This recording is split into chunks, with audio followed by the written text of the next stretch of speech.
agriculture is a very big part of what we are doing, and the grain sector is a base of everything that we do. The carbohydrates that we do take are largely maize-based.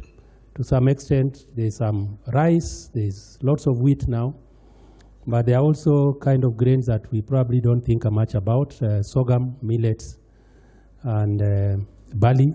To some extent, we probably don't think we take it. And many others that are what researchers call orphaned crops. Many of them are in the grain sector. So mine is to provide some perspective and bring on board my speakers. I would like each of them to introduce themselves, starting from my left. Your name, your organization, your role in the grain value chain in the region. My name is Gerald Gashero from Kenya Breweries. This is part of EABL, East African Breweries. So we are more of a drink company, but we also deal with the farmers because we source some of the raw materials, which is the grain. The main bring raw material from the local farmers. So I'm the head of agribusiness, and I basically coordinate the sourcing activities and represent the farmers and also the business in between. Thank you. My name is Gaurav, and I'm the CEO of 260 Brands based in Lusaka, Zambia. And it's a pleasure to be here, Francis, and the rest of you. Thank you so much for the invitation. 260 Brands operates a farm-to-fork value chain. So we're not into farming, we're not into retail, but we do everything else in between. So we work with a lot of smallholder farmers, commercial farmers in Zambia, operating in two main value chains of soybean and maize. We have a food division in which we process textured vegetable protein. Some of us call it soy chunks in this part of the world under the Golden Goodness brand. We blend corn and soy into porridges and instant powdered beverages. We operate a maize milling facility and do further value addition on the output of a maize mill to make extruded snacks, which are made with pro-vitamin A maize, so it's non-GMO, pro-vitamin A maize. And our beverage division, we're the only manufacturers in Zambia to make plant-based beverages, such as soy milk and soy and maize-based beverages as well. We manage the distribution to the most rural parts of the country and in some parts of Southern Africa as well. We also work with smallholder farmers on organic certification. It was great to hear some of the speakers that were here prior to us to talk about sustainability, which is on our agenda as well, but not in our articles of association. So that's probably something I need to do when I get back and see how we can, strengthen that further. But yeah, that's a little bit about us, and thank you very much. My name is Paloma Fernandes, and I'm the CEO of the Cereal Millers Association in Kenya. We have grain millers, we process wheat, maize, rice, and a lot of the forgotten cereals as well. We also have a lot of the international grain traders in our midst, and we reach about 35 million consumers with our products in Kenya. We started off just, as an association that would deal with trade barriers and, removing all the tax, impediments to trade. But now our focus is a lot more on food safety, food security, and we have very strict code of conducts, and we self-regulate towards food security. Thank you. So you probably, from CMA's perspective, as members who are traders and also millers here, can you put to us a perspective, the challenges of accessing grain, pricing, and the challenges of supply chain over the last 2 to 3 years, and how your members have had to kind of go around to ensure that we can have food on the table? So I think, if I talked about some of the major challenges we have in Kenya, is that we probably have the highest cost of production in the region, if not Africa. And I know Wamboi said that the prices are distorted. It actually comes from that cost of production. Having the highest cost of productions, we still have the lowest yields coming out of that cost of production. That means there's something that we need to change. I'll give you an example. In Kenya, with all the land that we have, we produce between 6 to 8% of our requirements. 6 to 8, which means we're importing over 92% of the wheat that we need in this country. When the Russia-Ukraine war came in, you can imagine the panic that was on all of us, because we import 63% of our grain from Russia and Ukraine. So that shows you that we have a problem with our production. The same thing has happened in maize.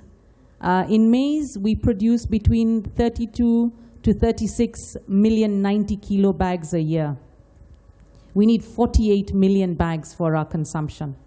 We're always going to have a deficit of 10 to 12 million bags every year. Now, usually this deficit is covered by the region. But when the region has a cyclical drought that happens every 5 years, we're definitely going to be in a problem.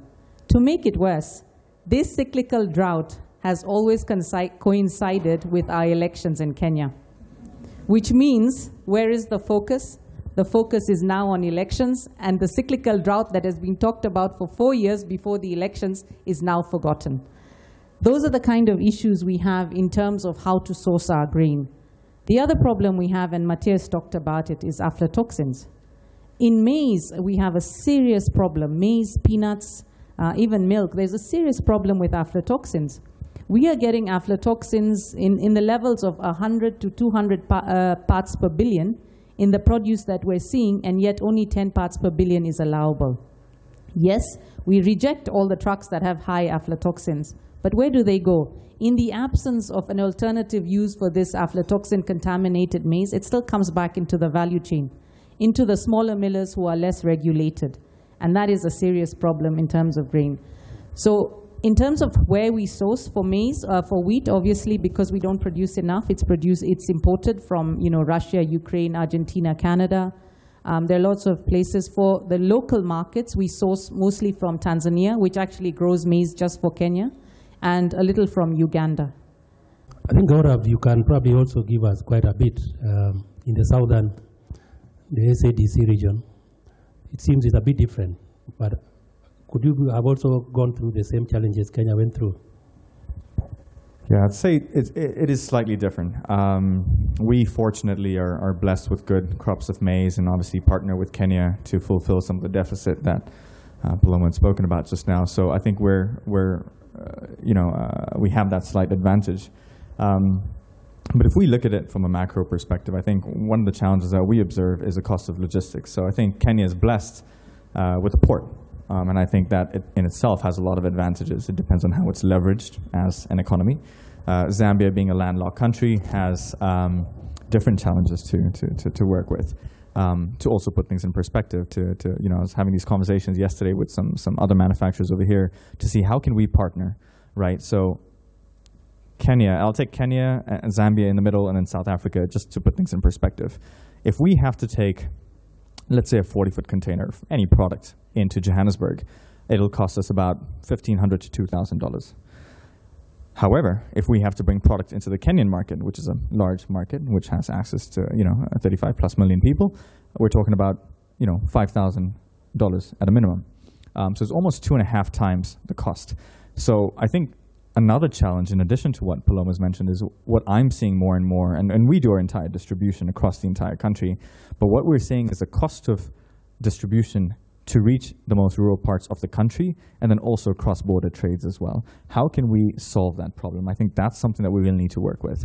In Zambia, in the last this month itself, there was an announcement by World Bank and the U.S. government to pump in about $200 million into infrastructure to support. It's not rail, unfortunately, but it is to support some of these investments to combat logistics. I think if we can solve the problem of logistics, we can partner, leveraging our low cost of, let's say, maize, as an example that Paloma spoke about, to make it more cost effective to bring it into Kenya, such that your ugali is a lot cheaper as well. So I think those are some things that we're seeing. Aflatoxins, yes, we do see it as well, but unfortunately, again, I think in Zambia we don't see it as much as some of our neighboring markets. But ultimately, when we, again, compare this to the Southern African markets of consumer products that are made out of the same grains and oilseeds, our consumer products are really expensive. I spent 6 weeks in Johannesburg between April and May, and saw that we're paying about 40% more for the same product because we're just importing it from Johannesburg. So now I'm thinking, wait, can we not just make the same things in Zambia? So, and I'm proud to say that, 260 Brands is, and I'm happy to have someone challenge me when I make the statements, we're the only company in Africa that's actually selling soy milk that's more cost effective than dairy milk in country. 10 to 15% cheaper. And the objective is to make it sustainable for the farmer to get an alternative for dairy, because there's a lot of lactose intolerance. At the same time, we're trying to provide higher protein. But of course, affordability as the most important part of our mass consumption of food and beverages. So how do we do that?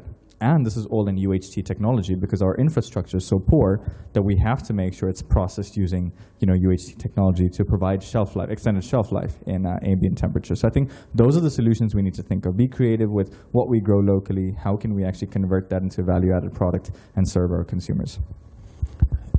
Gerald, as head of agribusiness at KBL, you source 1 or 2 grains.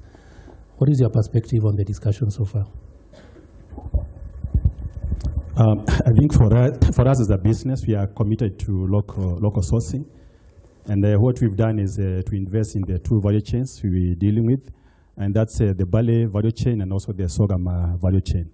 So what we've done over the years, over 4 decades now, is what we call a contract farming, which means then we engage our farmers through contracts.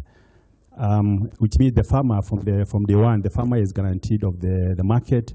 We have all the prices in the contract. But of course, we were also affected in terms of supply. Even after contract, and then you realize also because the grain prices were going up in Kenya, then our farmers were also demanding to maybe be paid more. So what we suffered is more in terms of cost, but we managed to get the grain we were looking for. So what we've done in the 2 value chains, we've invested a lot in terms of research and development, and we're also looking at the productivity for the farmers, just to make sure the farmers are profitable, in their farming activities. We're also looking at inclusion in the value chain, getting more and more marginalized group into our value chains. With this, we are looking over people with disabilities, PWDs. We are looking at youths. We are looking at women groups. So we are trying to diversify all this, even as we ensure that the farmers are profitable. And again, in terms of sustainability, we are also working on region agriculture, just to make sure, even as the farmers make a profit now, they're also able to produce in a sustainable way. What she mentioned, the escalating cost of production, farm inputs prices going up, fuel prices going up. But she also mentioned we don't see, even as the cost of production goes up, we are not seeing productivity or farmers getting more use from their farms. And basically because I'm more in the production side, we've realized we are just dealing with the dead, our soils are dead, we are dealing with the dead soils. So it doesn't really matter how much fertilizer you add, you're still gonna get raw yields. And basically it's because farmers are not aware. Very few farmers are doing soil analysis. They don't determine what is lacking or missing in the soil. And they continue to add more, like the fertilizers, they continue to add just the macronutrients, the nitrogen and the phosphorus, where the limiting nutrients could be somewhere else. So what we are doing ourselves is to try and address the issue, the real issue where it is, and that is in the soils. Once we revive our soils, then we'll see farmers getting to get better yields and becoming more profitable. And with that, then they're able to sustain their farming businesses. Thank you. I would like maybe to bring Paloma.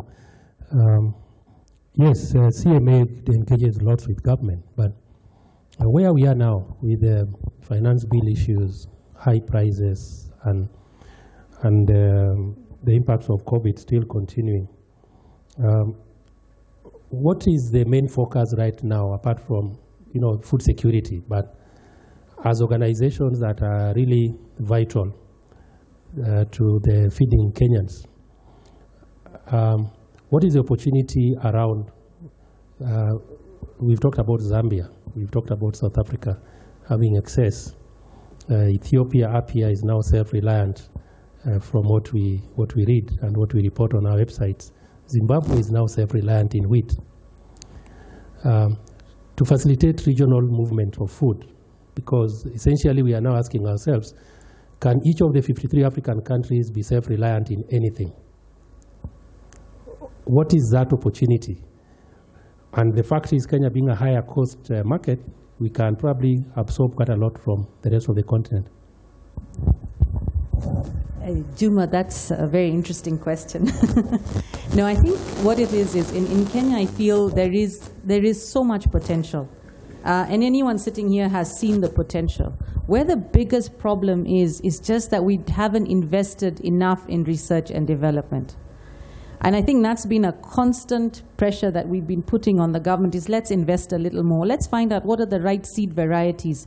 You know, we've heard that we're planting some of the wrong seed varieties. Some of our soils are so acidic because we've kept on planting without rotating crops or giving soils a break. All of this needs a little more investment in research and development.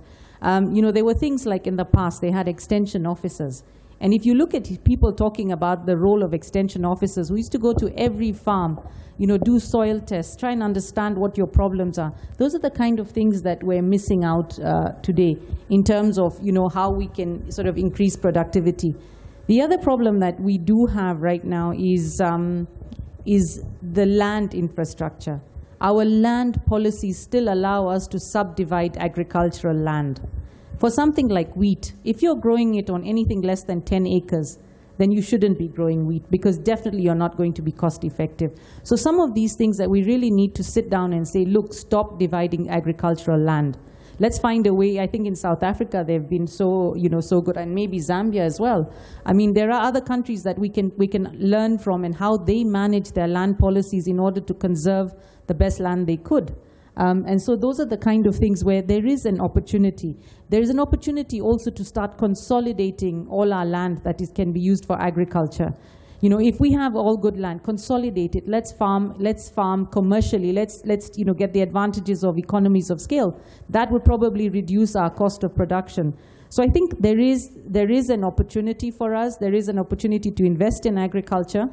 Maybe just to answer Gaurav's question, if we wanted to, whenever we've had droughts in Kenya and we wanted to import from Zambia, the logistical problems that we have, it can take up to 14 days or 21 days just to get a truck from Zambia to Kenya. So you can imagine, those are the kind of things we need to unlock to allow the trade between different countries. But I think for Kenya, we need to get a little more self-sufficient in some of our grains. We have the opportunity to do it, and maybe it's just about putting our minds to it and figuring out where's the low-hanging fruit and what are our long-term plans to do that. May I just add on to that as well, Francis? I think Paloma touched on some valid points regarding R&D and improving soil fertility and maybe yield per hectare or acre. I think in Zambia, although I think the Kenyan manufacturers are a little more sort of advanced in terms of manufacturing capability, but in Zambia as well, what we're seeing is the incentives, and I think the previous panel spoke about it, incentives across the entire value chain. There's an element of incentives to smallholder farmers, and I think Joachim spoke about that earlier. I think is very important, so that we're also realizing that, and I'll give you a simple example. Organic, I was speaking to my friend at Intertank who's sitting on the table with me, and we were talking about organic certification. Organic certification, for a lot of, at least I can speak for Zambia, it's, everything grown there is non-GMO, right? But the farmer, of course, falls in this dirty pit of what we call economics at the end of the day, right? Supply and demand. But if you start realizing that the produce is actually organic, but it's not certified, right? So the cost comes into monitoring, evaluation, and certification. If you can finance that, you're able to give a premium to the farmer. You're able to do the value addition locally, in whatever you're processing, and take that into a regional market, a more developed market, or an international market as well, and help the farmer in the entire value chain, profiting your own company at the same time. So I think that's one element. Of course, smallholder farmers need to depend on banks for access to finance, which they don't have. And I think if that piece of the puzzle can be fixed, it's important. But the incentives to manufacturers, I'm not sure if anyone knows, but in Zambia, as an example, in agro-processing, corporate tax is around 10%, which has been very welcomed. It's great. A lot of people don't know this. So please come invest. I don't know what it is in Kenya, but it's not 10%. Okay, great. So you need to have the right incentives in place, right? Because the more you encourage it, the more economies of scale you have, the more competitive you can be. Can I ask a point about Zambia? Sure. You know, earlier on, 80s, there are lots of big farm blocks in this country, what you call in the south farm blocks. And also you could see lots of these irrigation equipment as you go along. I probably see a lot of that in Zambia more than I see in Kenya. How is farming organized in, let's say, for wheat and soy and maize? So in Zambia. Wheat is a winter crop, so I think it requires irrigation, and you don't have smallholder farmers. But maize and soy, you know, as a colleague mentioned when she was introducing the panel, 60% of smallholder farmers in Africa, you know, represent the entire agricultural body. I think in Zambia, I'd say maize is, I don't want to quote inaccurate statistics, but I would assume greater than 90%. Soybean easily over 60%. They don't have a lot of access to irrigation. They're dependent on rain-fed sort of agriculture. But I think they're aware that there is market and there's a lot of crushing capacity. But we still have a lot of post-harvest losses. We don't have modern storage facilities. So there's still a lot of improvements that can be made on the entire infrastructure across different parts of the supply chain to make it more competitive. So that I think is important, but yeah, I think just to also add on to one of the questions you'd asked Paloma is, how do we as 53 countries become self-sufficient? I think there's a lot of opportunity to do that, but we need to work together. We're not, you know, United States of Africa, and the day we become United States of Africa, I think problem solved. You know, but that's politics. That's a different panel discussion altogether, so I'm not going to get into it. But I think we all have strengths and weaknesses. You look at Kenya, your nuts, very affordable, macadamia, cashew, and the likes. For us, it's very expensive, you know, but maize and wheat and soy is actually very competitive. If you know, your president and our president sit down and have a nice cup of Kenyan coffee, maybe we can fix up rail and you get a problem that's solved regarding maize. I think there's some real solutions out there, because ultimately it's still going from one country to another. So I think that piece and understanding who has what in each of the respective countries can easily make us, and I'm not really saying self-sufficient because we're consuming everything we grow, but understanding that you don't need to reinvent the wheel for something that you're doing better, that your neighbor's doing better than you. And I think those are some elements that can support. Okay, Gerald, I know you probably have a comment on what the lady and the gentleman have said, but I would also want you, because you've talked about sorghum. You talked a lot about maize, soy, and wheat, but sorghum is a major crop for EABL. Let's talk about the opportunities around the forgotten crops. I don't think lots of us have taken any sorghum ugali of late in this room. Even at lunch, I can assure you it will be white ugali if we are served ugali today. But in other countries, you've got beer made out of cassava. And sorghum is a very big crop in Nigeria, Ghana, go into Mozambique, you get cassava beer. What are the opportunities around these other grains that we probably don't think a lot about? Yeah, so maybe I'll start with the earlier discussion, and I would say, yes, I think the productivity is still quite low. The yields the farmers are getting are quite depressed. And if you look at what the researchers are giving us from the research trials, and what the yields the farmers are realizing at the farm level, the gap is quite huge. Unfortunately, in Kenya, we also have some very good farmers who are almost at where the research is. So in terms of extension, there's that big challenge. How do we close that gap? That's a big challenge. Agriculture is devolved in Kenya. A lot of work required from the county governments, but even the businesses can also invest in extension services just to try and help the farmers close that gap. If we could talk about sorghum, we've been doing the sorghum value chain now for almost 10 years.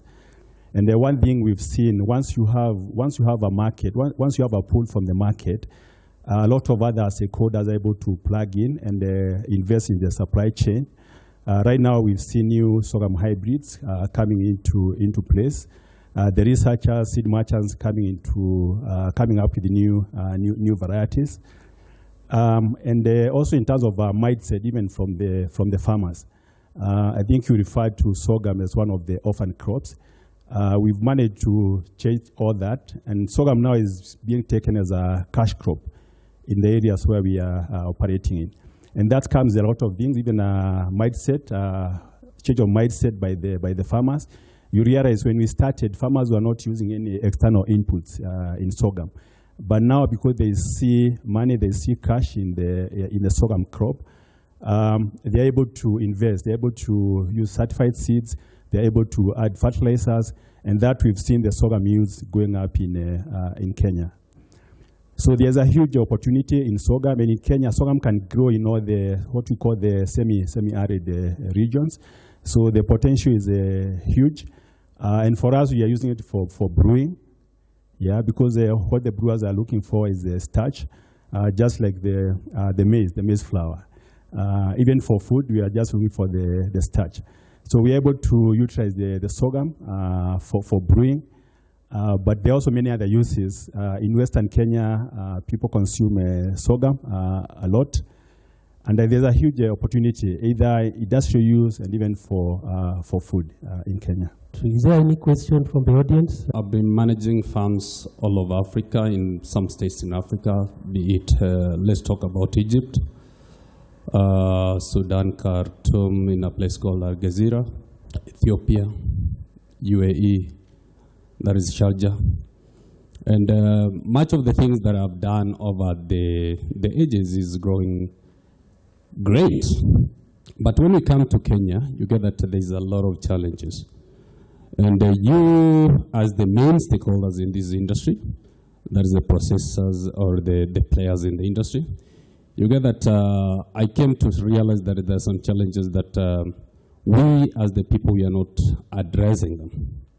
And one of the challenges here we've been saying is cost of production. Having been a player in the industry that is in production phase, you get that in Kenya there's something we are missing. Alternative, that is alternatives,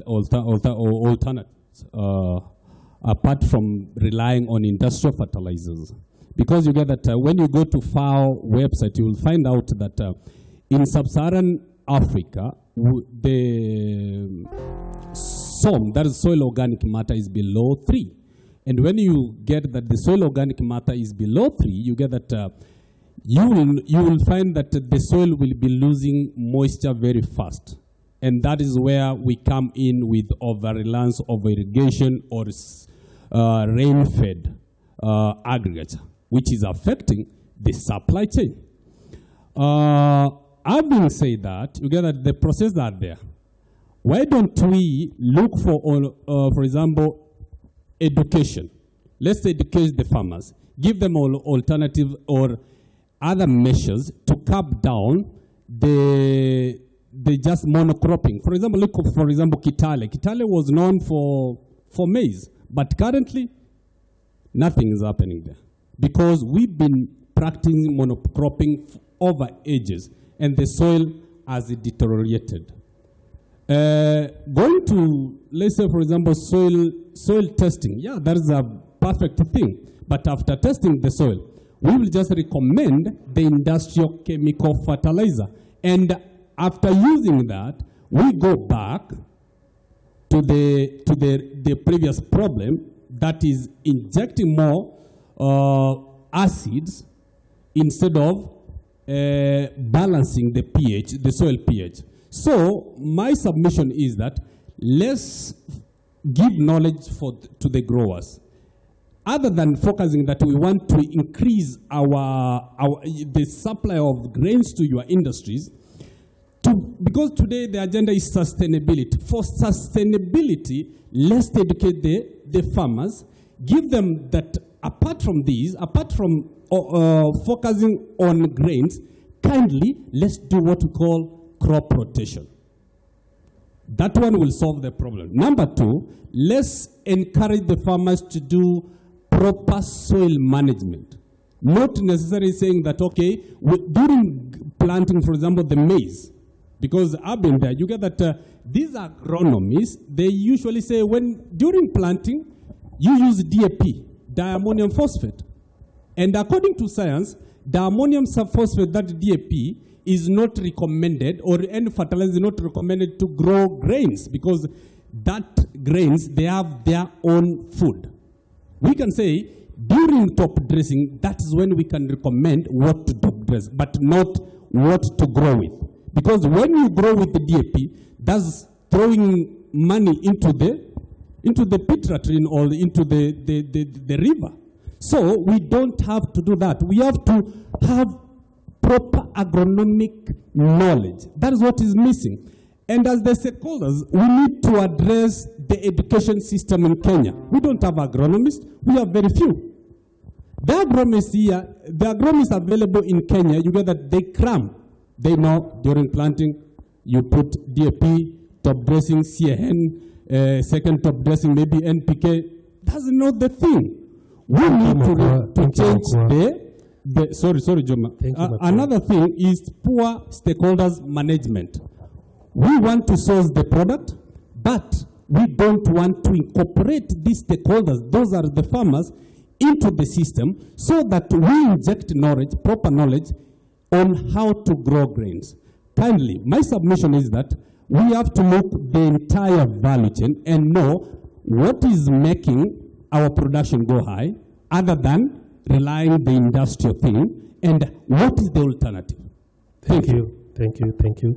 I guess being a submission, things are not, you should probably have a lot more time for that, but thank you for the submissions. Is there somebody who can probably add a point as we close? Yes, I would want to agree in all what he has said. For us as a KBL, we are on a journey up to 2030, and we want by 2030, our target is that we'll be sourcing all our grain from sustainable or regenerative agriculture farms. And basically what that means is that just what the gentleman was saying, we want to reverse all the degradation which has happened over the years. And part of this is to deploy the old practices we used to have. What we abandoned, we need to go back into that, the way we used to manage our soils. What we are doing at the moment is just soil mining. The soils are dead. You don't see any microorganisms, the earthworms and all that. You no longer see them in the soils. So we are trying to reverse all that. It's a journey which I think we need to start and carry on. And part of these is practices like minimum tillage, and also how do you manage your stover after harvesting? Are you taking everything out of the farm? And what else are you putting back after that? And of course, crop rotation is key. And once we get to that level of regen agriculture, you realize from the farmer's perspective, your cost of production will go down and your yields will improve. Thanks a lot, Gerald. Paloma, you want to make a final comment? I think I was just talking about in the grain sector and talking about sustainability. I think one of the biggest problems we have is that we can't ensure that there is unimpeded flow of grain. If there was enough supply of grain, then you can start talking about sustainability. So I think that's what we need to be looking at, removing all the, the non-tariff barriers as well as the tariff barriers, increasing production in Kenya. And also the other thing that we have a big problem is, price-sensitive demand, especially with regard to grains. I can tell you that in order to try and be sustainable and produce the best products out there, you would have to invest a certain amount of money. From testing for aflatoxins, from fortifying your products, making sure that they're the best products on the shelf. The minute you put it out there and there's a product that is 2 shillings cheaper, I can assure you the 2 shilling product will move. So as Wamboi said, I think we really need to create awareness about, what is sustainability and how does it apply to us? What should consumers be looking for? And are they willing to have, to commit to increasing their intake of nutritious foods, of foods that are, good for you? Are we willing to pay more? That is the only way that we can sustain the kind of productivity of good products on that shelf. Thank you. Francis, just a quick question. I know you're familiar with this in Zambia, but do you have like an input support program through your Ministry of Agriculture? Yes, maybe Paloma could. The fertilizer, okay. Yeah. I was just thinking, in reference to what the gentleman said earlier about sustainable farming. I think, in Zambia, there's a lot of training, there's a lot of educational awareness being provided by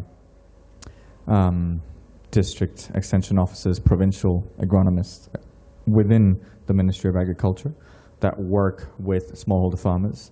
It's good for a certain period of time, then it converts into aid, so then they become dependent, and that's not good for business, the model in general. But I think once it's driven down from the top, they provide the inputs, but there's a lot of training as well. And how do you make your own organic fertilizers as well, which a lot of Zambian smallholder farmers do.